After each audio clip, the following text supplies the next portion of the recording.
Hi friends आपण मानक स्वागत आपनकर प्रिय YouTube channel MJ smile world को आज लेटरटी आपण मान पे रही सेलिब्रेशन ऑफ वीर बाल दिवस ऑन 26 डिसेंबर 2024 26 डिसेंबर 2024 आपनकर वीर बाल दिवस उत्सव या रिलेटेड आपनकर लेटरटी रही लेटरटी आपनकर government of India ministry of education department of school education and literacy तरफ करा जायछि आपनकर additional chief secretary principal secretary school education all state and union territories पाखक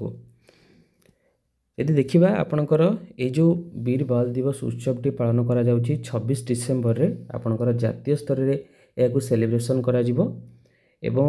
यही जो दिवस टी आपणकर करा यह उत्सव करा चिल्ड्रेन्स मानक पई कहीं चिल्ड्रेन्स माने होउछंती foundation of India's future Bharat भविष्यतर मूलदुआ होउछंती आपणकर पिला माने आज आपणकर भारत मंडप प्रगति मैदान न्यू दिल्ली ठारे माननीय प्रधानमंत्री सकाल 11 उद्बोधन देवे से आपणकर जॉइन होगापी कहुई आपणकर गोटे लाइव टेलीकास्ट जो करा लिंक रही pmindiawebcast.nic.in यार लिंक आपन पाइपर ये वीडियो डिस्क्रिप्शन बॉक्स रे मु सिंपली आपको देदेवी तो समस्त स्टूडेंट्स टीचर्स एवं स्टाफ मानू रिक्वेस्ट करा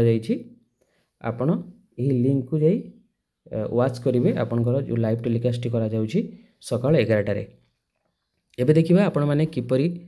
से लिंक को विजिट करेंगे आपण मोबाइल थी ब्राउजर टी ओपन करंतु ओपन करबा परे सर्च करंतु पीएम इंडिया वेबकास्ट एभली पेज टी ओपन हम ये आप रही pmindiawebcast.nic.in देन ये आप पाइपर आपणकर वीर बाल दिवस लाइव टेलीकास्ट रही टाइमिंग रही 11:45 AM तो ये थिला आपन डिटेल्स आपण माने किपरि pmindiawebcast.nic.in को जाई वीर बाल दिवस रिलेटेड जो लाइव टेलीकास्ट रही किपरि वाच करेंगे होप आज वीडियोटी आपण मान इनफॉर्मेटिव थिबो जदि वीडियोटी आपन भल लागे वीडियोटी लाइक करेंगे शेयर करेंगे हम चैनल सब्सक्राइब करेंगे धन्यवाद।